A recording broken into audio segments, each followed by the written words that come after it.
Nakikita nyo naman mga kabaro, meron tayo ditong dalawang lempo. Pero kanina isang lang yan mga kabaro. Hinati ko lang sa gitna kasi sobrang laki naman.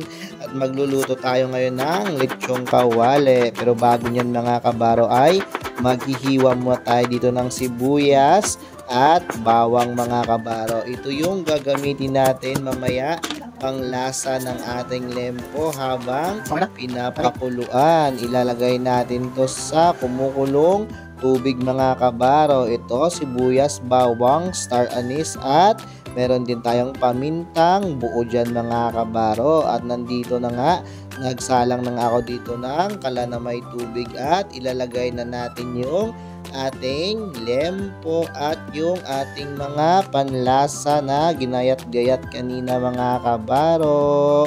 At syempre hantayin lang natin yan na kumulo mamaya mga kabaro. Naglagay na rin pala ako dyan ng asin, magic sarap, betchin at saka laurel mga kabaro. At ayan na, kumukulano ng ating lempo at tutusok-tusukin pala natin yan ng tinidor yung kanyang balat mga kabaro para manuot talaga yung ating mga nilagay na mga panlasa dyan sa loob ng ating lempo. At syempre papahanginan natin yan ng mga 1 o 2 oras mga kabaro.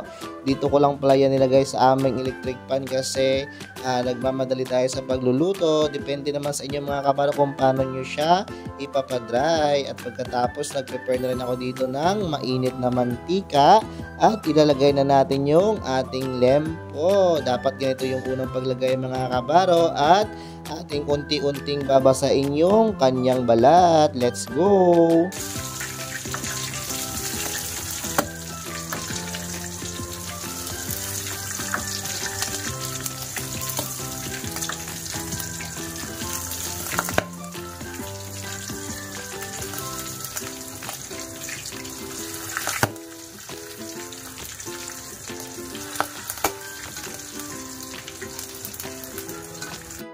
Nakita nyo naman mga kabaro kung paano pumuputok-putok yung balat habang binabasa natin siya ng kumukulong mantika. At ito na ngayong kinalabasan niya mga kabaro. At naghanda na rin pala ako dito ng ating sausawan. At syempre, luto na yung ating lempo mga kabaro. Talagang tumutunog na yung kanyang balat. Tsaka hihiwain na natin ito mga kabaro para ating makain na. Let's go mga kabaro!